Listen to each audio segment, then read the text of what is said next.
Some movies are just entertainment, but every so often, a film comes along that gets into your blood and defines a generation.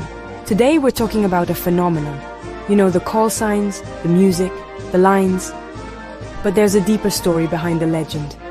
We'll dive into how it was made, the icons who brought it to life, and the shockwave it sent through Hollywood and beyond.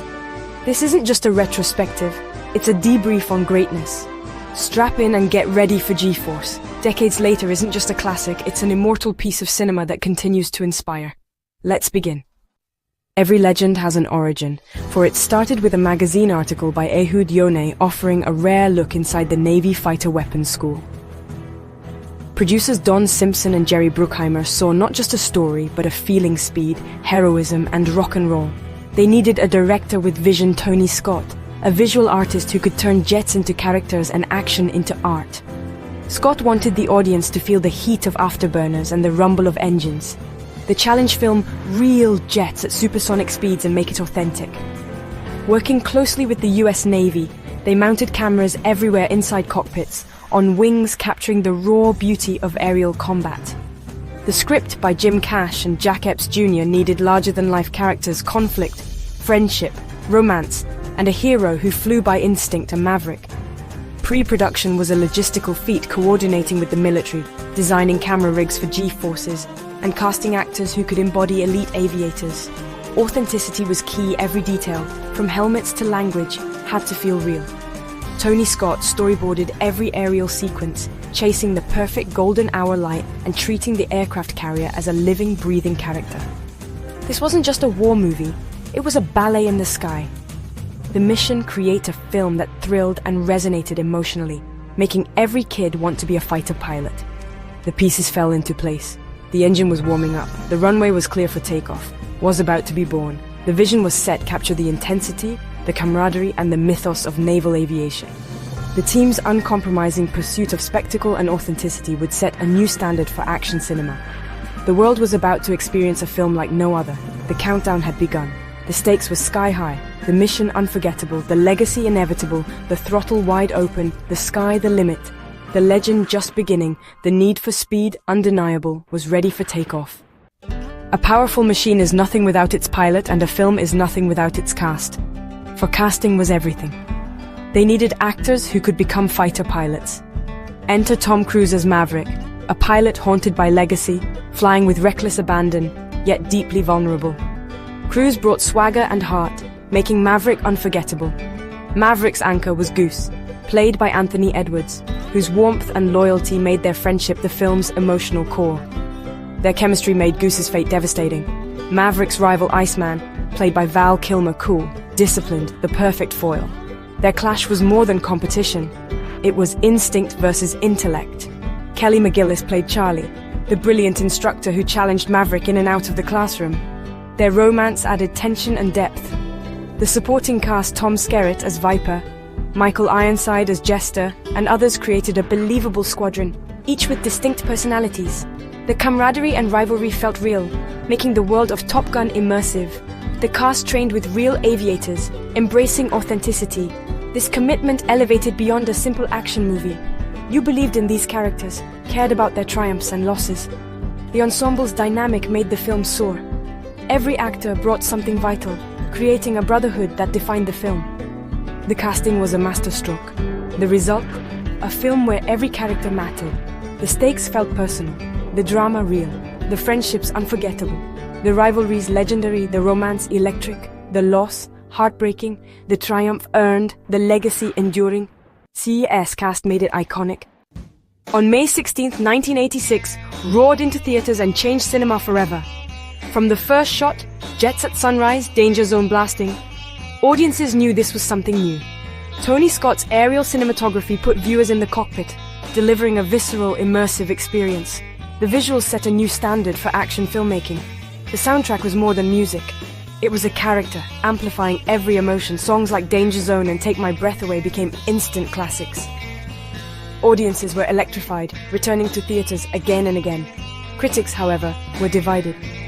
Some praised the spectacle, others dismissed it as style over substance. Some called it a recruitment ad, others saw it as pure entertainment. The debate raged: brilliant action or hollow propaganda. But the filmmakers aimed for excitement, not philosophy. They wanted to make audiences feel the need for speed, and they succeeded. While critics argued, the public voted with their wallets. The film became a cultural event, quoted and rewatched endlessly. The visuals, music, and energy connected with something deep in the zeitgeist. It wasn't just a movie, it was an experience. The impact was immediate and undeniable. The lines became catchphrases. The soundtrack, a phenomenon. The legacy, unstoppable.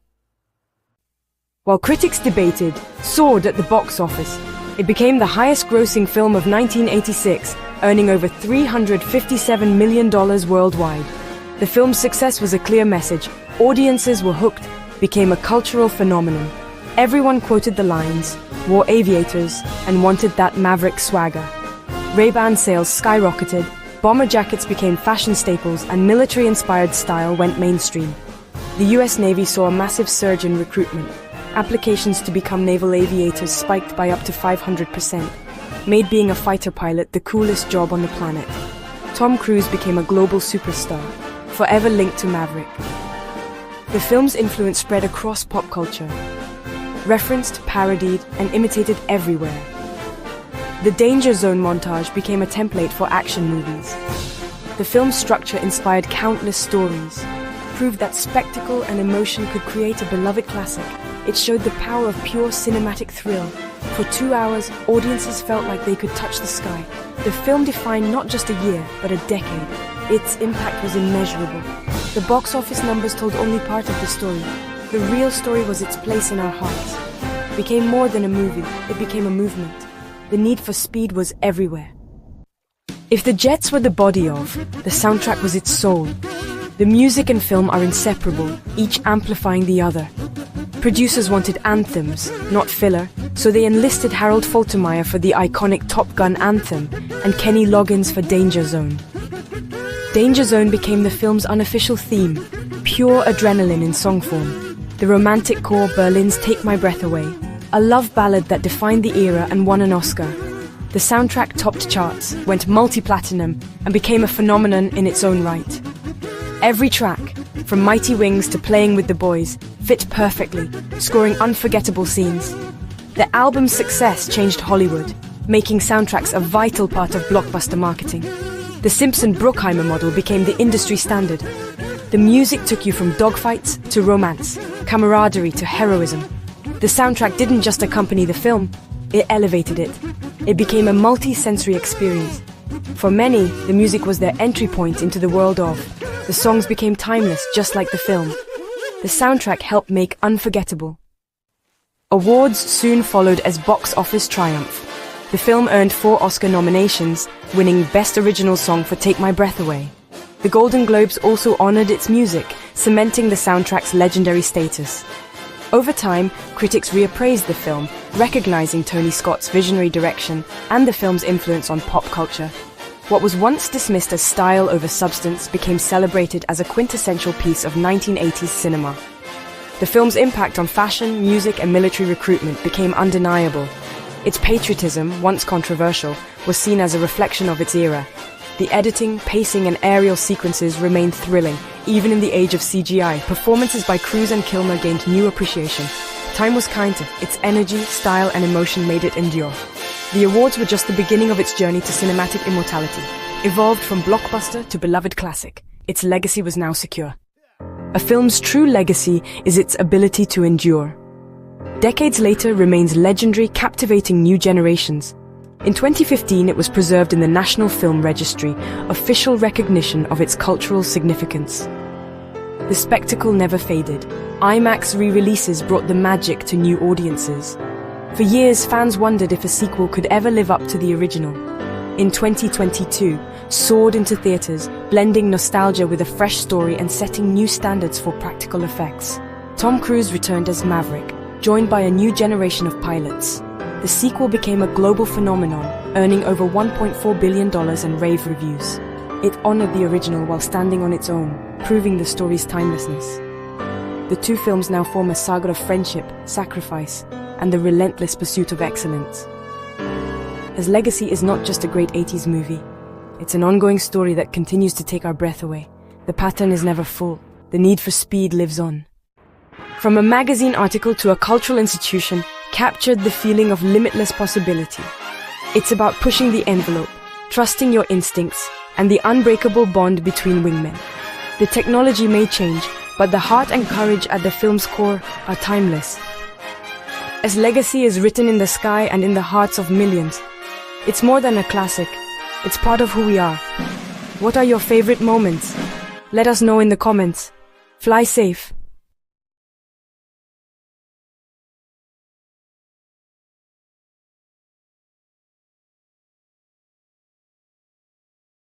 Join myself and JD Delay in fighting chomos and other bad thing by shopping at Convict Clothing. There are some amazing cloths for all at great prices. Nationwide free shipping for any order over $50. Just use the keyword autograph for a discount. And while you are shopping, also check out my store and perhaps become a member for only 99 cents. Both stores' links are in the description. Back to the video.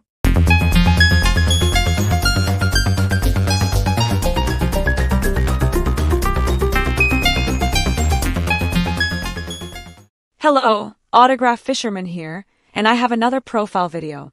Today it is Brian Mitchell. Position, running back. Return specialist. Personal information. Born August 18, 1968. Fort Polk, Louisiana, U.S. Height 5 feet 11 inches, 1.80 meters. Weight 221 pounds, 100 kilograms. Career information. High school, Plaquemine, Louisiana. College, Southwestern Louisiana, 1986 to 1989. NFL Draft, 1990 round. 5 pick, 130.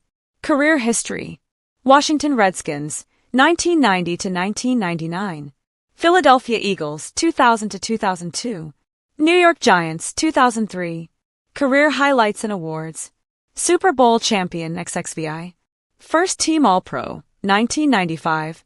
Two-time Second Team All-Pro, 1991, 1994. Pro Bowl, 1995. NFL Punt Return Yards Leader, 1991. Washington Redskins 70th Anniversary Team. Washington Commanders 90 Greatest. Washington Commanders Ring of Fame. NFL Records. Most career kickoff return yards, 14,014. Most career punt return yards, 4,999. Most career total return yards, 19,013. Career NFL statistics. Rushing yards, 1,967. Rushing average, 5.1. Rushing touchdowns, 12. Receptions, 255. Receiving yards, 2,336. Receiving touchdowns, 4. Return yards, 19,013. Return touchdowns, 13. Brian Keith Mitchell, born August 18, 1968, is an American former professional football running back and return specialist who played in the National Football League. He played college football as a quarterback for the Southwestern Louisiana Ragin' Cajuns and was selected by the Washington Redskins in the 5th round of the 1990 NFL Draft. Mitchell is considered one of the greatest return specialists in NFL history. Mitchell also played for the Philadelphia Eagles and the New York Giants. He is currently second on the NFL's all-time all-purpose yardage with 23,330 yards, behind Jerry Rice. He is also first all-time for combined yardage for a non-wide receiver. His 13 special teams touchdowns are second in NFL history, behind Devin Hester, and his 9 punt return touchdowns are third behind Eric Metcalf with 10 and Hester with 14. Mitchell was ranked the second greatest specialist in NFL history by NFL Network's NFL Top 10 Return Aces. As of February 2021, Mitchell began co-hosting the radio show B. Mitch and Finley on WJFK-FM with J.P. Finley of NBC Sports Washington. Early life. Mitchell was the son of a career U.S. Army soldier and the youngest of 7 children. Born in Fort Polk, Louisiana, he played football at Plaquemine High School. College career. Mitchell attended the University of Southwestern Louisiana, now the University of Louisiana at Lafayette, where he played quarterback. At Southwestern Louisiana, Mitchell became the first player in NCAA history to pass for more than 5,000 yards, 5,447, and rushed for more than 3,000 yards, 3,335. He also held the NCAA record for most rushing touchdowns by a quarterback.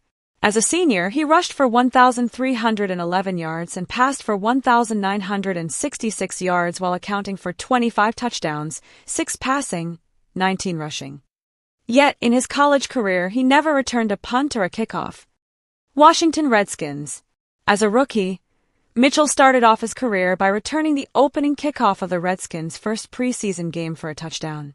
During a Monday Night Football game that came to be known as the Body Bag Game on November 12, 1990, Mitchell had to be subbed in as quarterback after the Philadelphia Eagles knocked the Redskins' starting and backup quarterbacks out of the game. Mitchell went 3 for 6 for 40 yards passing and ran for a touchdown. During his second season with the Redskins in 1991, Mitchell led the NFL in punt return yards 600 and punt return touchdowns too, helping his team to an appearance in Super Bowl 26, where Washington defeated the Buffalo Bills 37-24. Mitchell continued to play for the Redskins until 1999, leading the NFL in punt return average 14.1 and touchdowns 2 in 1994 and making a Pro Bowl selection in 1995. He also led the league in combined yards every season from 1994 through 1996 and again in 1998. He is one of only 2 players to lead the league in that statistical category at least 4 times. The other is Hall of Famer Jim Brown, who did it 5 times. Mitchell was released following the 1999 season with the arrival of a new owner, Daniel Snyder. Later career.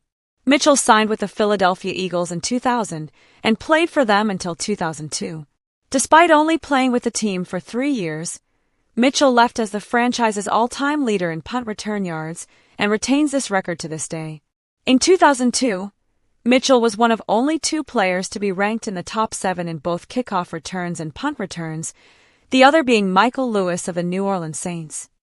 He was the only player in the NFC to be ranked in the top 3 in both categories. Mitchell was second in the NFC and third in the NFL with a career-high 27.0 yard average on 43 kickoff returns. Mitchell was also third in the NFC and 7th in the NFL with a 12.3 yard punt return average on 46 punts.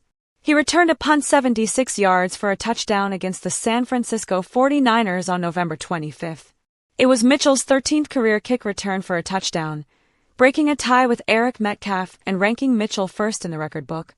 That week, he also set a record for kick return yards in a single game with 206 yards on 6 kick returns. He then signed with the New York Giants for the 2003 season. He was released before the 2004 season. He then re-signed to a 1-day contract with the Washington Redskins, allowing him to retire a Redskin. Legacy. Mitchell is the NFL's second all-time leader in total yardage, second only to Jerry Rice with 23,330 yards, thanks in large part to his 14,014 yards from kickoff returns and his 4,999 punt return yards. Both are NFL records, and his 875 postseason kickoff return yards are a record as well. He also rushed for 1,967 yards on 388 carries, averaged 5.1 rushing yards, caught 255 passes for 2,336 yards, recovered 20 fumbles for 14 return yards, and scored 29 touchdowns for kickoff returns, 9 punt returns, 12 rushing and 4 receiving. His 13 special teams touchdowns rank second in the NFL, only behind Devin Hester. His 9 punt return touchdowns rank third behind Hester and Eric Metcalf. Mitchell also holds the NFL record for most combined yards by any one player against a single opponent, 3,076 all-purpose yards against the Dallas Cowboys. He also holds the record for most all-purpose yards in a single decade. He is also one of only 5 players to record 4 seasons of over 2,000 total yards, the others being Marshall Faulk, Dante Hall, Darren Sproles, and Tiki Barber, and missed out on a 5th by only 5 yards. Citation needed. He was inducted into the Washington Redskins Ring of Fame at FedEx Field during the 2009 season. On September 14, 2016, Mitchell was nominated for the 2017 class of the Pro Football Hall of Fame, but he was not selected as a finalist. On September 22, 2021, he was nominated for the 2022 class. NFL records. Combined kickoff and punt return yards. 19,013. Combined kickoff and punt returns, 1,070. Kickoff return yards, 14,014. Kickoff returns, 607. Punt return yards, 4,999. Punt returns, 463. Fair catches, 231. Citation needed. Life after football. On television. Since retiring, Mitchell has been a TV and radio host and analyst for a variety of outlets. On TV, he is currently the NFL analyst for WUSA TV in Washington, D.C., where he co-hosts the station's Sunday night wrap-up program entitled Sports Plus. Additionally, Mitchell co-hosts Sports Talk Live with ex-Hog Rick "Doc" Walker and can be seen on Redskins pre/post-game live, both on NBC Sports Washington in Washington, D.C. On radio, Mitchell was the host of The Brian Mitchell Show on TEM, located in Rockville, Maryland, until the show ended on April 27, 2007 because of program lineup changes. He then moved to The John Thompson Show as co-host. During the 2008 season on an edition of The John Thompson Show, Mitchell got into a heated argument with Redskins running back Clinton Portis, who was a guest on the show. Mitchell served as a frequent guest and guest host on The Sports Junkies and The Mike Wise Show on 106.7 The Fan. Brian announced on the January 21, 2010 edition of The Mike Wise Show that he would have his own show on Saturdays from 10 to 3 on 106.7 The Fan. He also runs the Brian Mitchell Football Camp throughout Virginia. Since March 2012, Mitchell has co-hosted ESPN 980's Inside the Locker Room with former Redskin Rick Walker and local D.C. area broadcaster Scott Jackson. In 2018, The Brian Mitchell Show returned with Mitchell hosting alongside Scott Lynn. In February 2021, 106.7 The Fan in Washington announced their new radio show, Be Mitch and Finley, that is co-hosted by Mitchell and NBC Sports Washington's Washington football team beat reporter J.P. Finley. The show replaced Chad Dukes vs. the World after the radio station fired the show's host, Chad Dukes. Personal life. Mitchell has 4 children with his wife Monica. He founded the Brian Mitchell Foundation in 2001 to help disadvantaged children in Philadelphia, Washington, D.C., and his hometown of Plaquemine, Louisiana. Well, that is another profile video done. Hope you enjoyed.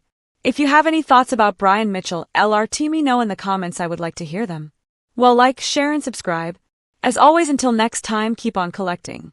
Bye.